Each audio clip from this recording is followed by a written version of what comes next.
Welcome to My Business Matters, the Michigan Chamber podcast. And welcome to today's podcast. I'm Jim Holcomb, President and CEO of the Michigan Chamber. We're going to be talking about a brand new report that was recently released. It studied the huge impact here in Michigan's workforce, employers, and in the economy. And we're talking about childcare and the affordability and quality of childcare here in Michigan. It's nearly a $3 billion economic impact annually.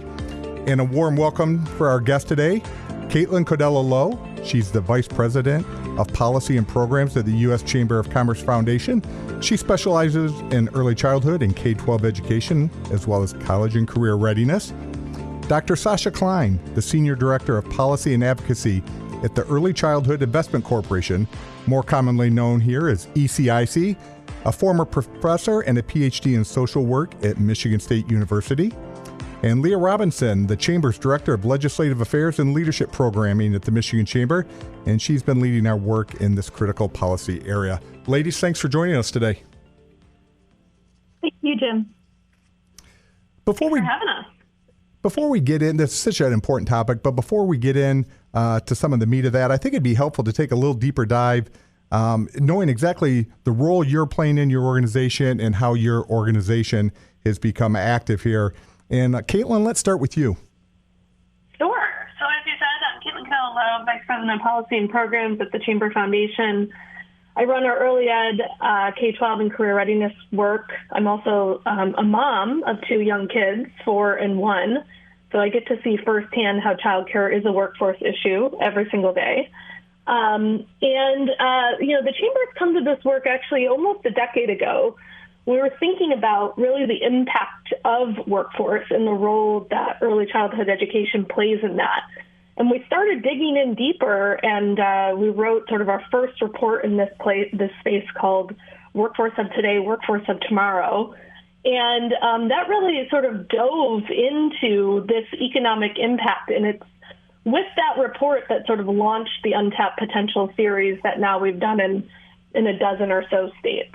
Right, yeah, absolutely. Being a mother, that is firsthand knowledge on this important topic. You get the ringside seat, as they say. Sacha, how about the Early Childhood Investment Corporation? A little bit about what your mission is and how this issue comes into your purview. Absolutely. ECIC is a public, nonpartisan organization that was created in 2005 to serve as a statewide leader in all things early childhood. So to achieve that goal, we partner with both the public and the private sectors, and our vision is simple and powerful, and that is that all young children in Michigan and their families thrive. Great. And Leah, can you tell us a little bit, with childcare, I think a lot of people probably don't look at that as a traditional business climate issue. Can you kind of explain a little bit of your work in the area and why it's so important to the Michigan Chamber and our members? Yes, absolutely. So as Jim mentioned, I'm Leah Robinson, Director of Legislative Affairs and Leadership Programming for the Michigan Chamber, and I spearhead our workforce development initiatives. And one of the data points that we got from this Untapped Potential report was that Michigan ranks 39th in workforce participation. And because of that, we're looking at what is contributing to our workforce participation rates. And childcare is one of the leading factors of that. This Untapped Potential report focused on the gaps in Michigan's childcare and how that was having an economic impact to the state. And we found that that's about $2.88 billion. And when you break that down, it's costing employers $2.3 billion in absenteeism and turnover, and the state $576 million in direct tax revenue loss. Yeah, I think that's a big point, especially for employers in the state. The absenteeism and turnover, it's so hard to not only attract but retain talent now. I think businesses are looking for every advantage, and really working on the child care issue is something that's meaningful to their employees, so it's meaningful to the business. Right, absolutely. And Michigan has a unique workforce. We're about 80% manufacturing. Traditional childcare solutions don't necessarily work for us. We need second shift, third shift options for our employees. And this report focused on flexible remote work hours being a number one driver for employees and why they stay at locations. But we know that our workforce is unique, so we need innovative solutions. Absolutely. And Caitlin, the U.S. Chamber Foundation, you've been doing work in many states on this as well. Can you talk a little bit about the methodology behind the report? Yeah, absolutely. So as I mentioned, we've done this in about a dozen or so states. And so there's a lot of information that now we have through the Michigan Untapped that we can now compare to other states that this has been done in. But so the Chamber Foundation, the Michigan Chamber, partnered with Cicero Group, the research firm that we've retained to work on the Untapped series. We conduct a statewide survey of households with children under 6 who are not yet in kindergarten. Primary caretakers are asked a series of questions that are designed to investigate the intersection of workforce participation, education, and childcare issues. The respondents are sourced by essentially a national panel company that has sample population that is approximately representative of Michigan's racial and income demographics. The survey is conducted exclusively online, which does have some implications for representation. We align a sample of Michigan's racial and economic demographics that helps minimize the representativeness issues, and income is represented in ranges that represent the household incomes before taxes. From the survey that we conduct, we calculate an economic impact of childcare issues based on survey results and secondary data sources from the U.S. Census Bureau, the Institution of Tax and Economic Policy, and our models quantify the loss of economic activity resulting in insufficient childcare in 2 areas. 1, the overall cost to the employers, and 2, the lost tax revenue by state. Within these buckets, lost economic value is composed of employee turnover and absence costs, and the model narrowly focuses on the direct economic impact of employers via labor costs and states via tax revenue. So this report certainly sounds like it was very heavily data-driven. You go to a lot of steps to make sure that the report is meaningful and that the results, what comes out of it, is something that really can be actionable because you can trust the data. Absolutely. Yeah, and what it shows is $2.88 billion in lost annual for Michigan's economy, right? And that is broken down into the lost tax revenue by a number of $5.76 million. And I think the important thing there, and something that we've seen in a lot of states as a result from this type of data, is what could you do if that tax revenue was actually caught, right? Like looking at that in terms of a number annually that you're losing because we haven't fixed this problem. And Sacha, from your standpoint, your organization, you're dedicated to children and families. As you went through the report, is there anything that's really jumped out to you? I think there were really 2 things that stood out to me, and I'm glad that Caitlin just mentioned what could we do with $2.9 billion a year, and the finding that that's what sort of the child care crisis in Michigan is costing our state. So the reason that struck me is that we recently, as through our work with the Think Babies Michigan Coalition, we partnered with the Michigan Department of Education and the Department of Health and Human Services to conduct a comprehensive review of the true costs of early childhood programs and services in the state. And that was also very data-driven, fiscal mapping, cost modeling, et cetera. And what we learned is that the amount needed to fully fund Michigan's child care system is about $3.2 billion. And we already have about $1 billion of that currently being covered by the state and federal investment, leaving a gap of about $2.2 billion. So the reason that $2.88 billion amount really stood out to me is that it sort of underscores the reality that it's possible, we could build the kind of child care system in the state that meets the diverse needs of families and of employers and of child care providers, and do that in a way that there's sort of a net benefit to the state, that the funding is there. That was one thing that struck me. The other thing that struck me, or maybe reinforced what ECIC knows and hears about continually from the folks we work with is that the struggle that parents in this state encounter when trying to find childcare is really quite profound. And there are several reasons for that. But what we know at ECIC is that one of the driving reasons is that there's simply not enough childcare available in Michigan because providers really struggle to retain qualified staff because they can't pay them an adequate wage. So the average childcare provider in Michigan makes just over $11 an hour. I looked before this podcast recording, I jumped on ZipRecruiter and took a look, and the average hourly pay for a fast food worker in Michigan is just under $13 an hour. And it's really striking when you think about this is the workforce, many of whom have gone to college to learn how to do this. They're early educators. They're not babysitters.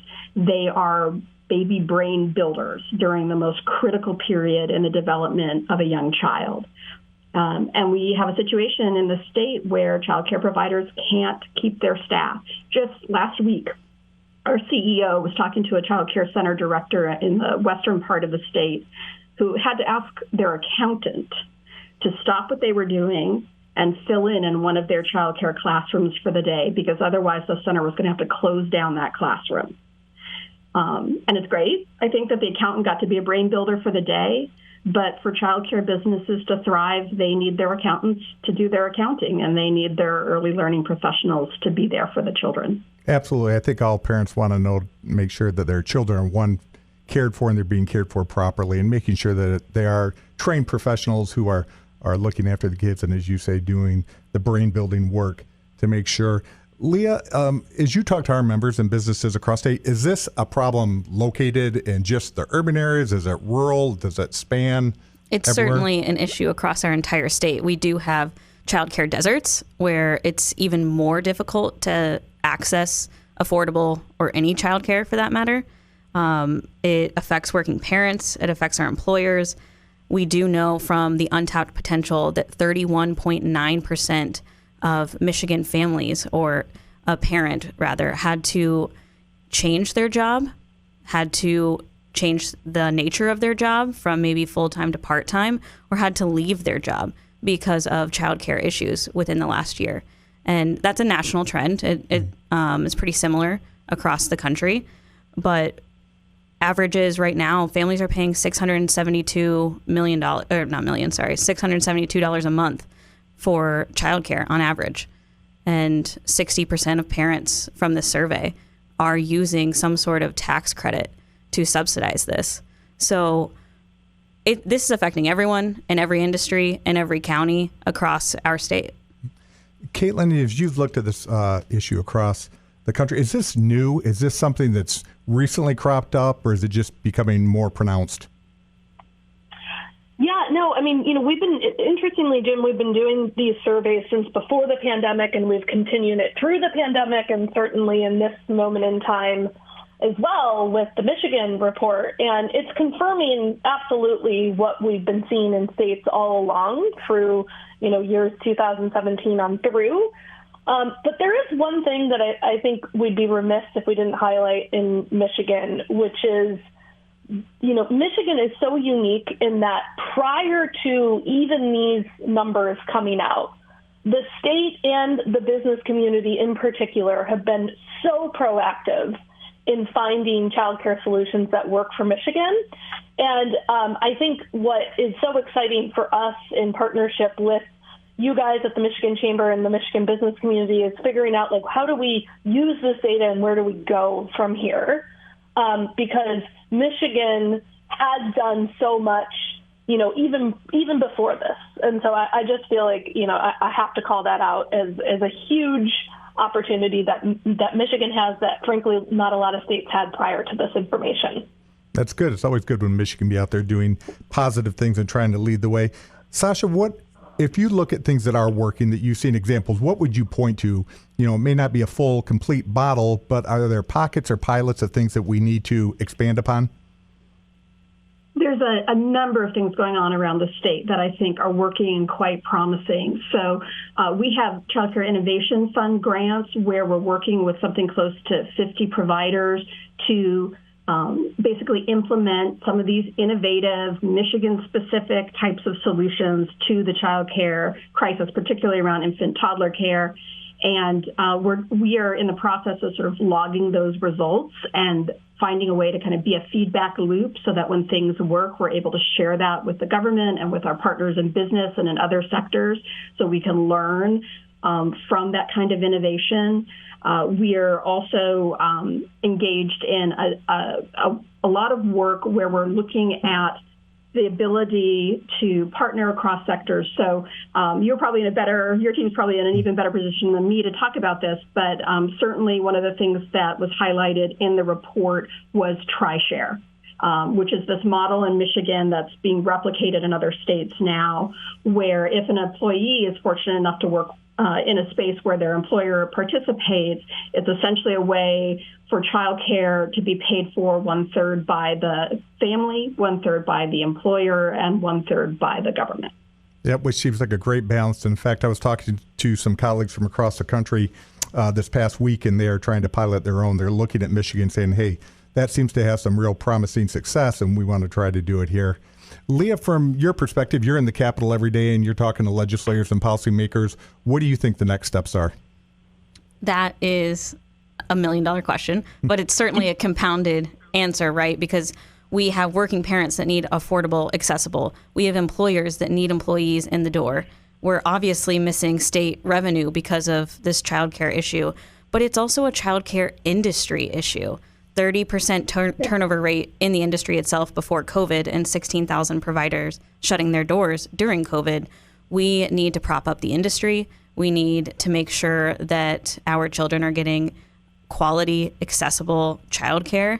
So next steps, working with policymakers at every level to ensure that we have something innovative, whether that's expanding funding opportunities for childcare centers, or if it's upskilling and reskilling some of our employees.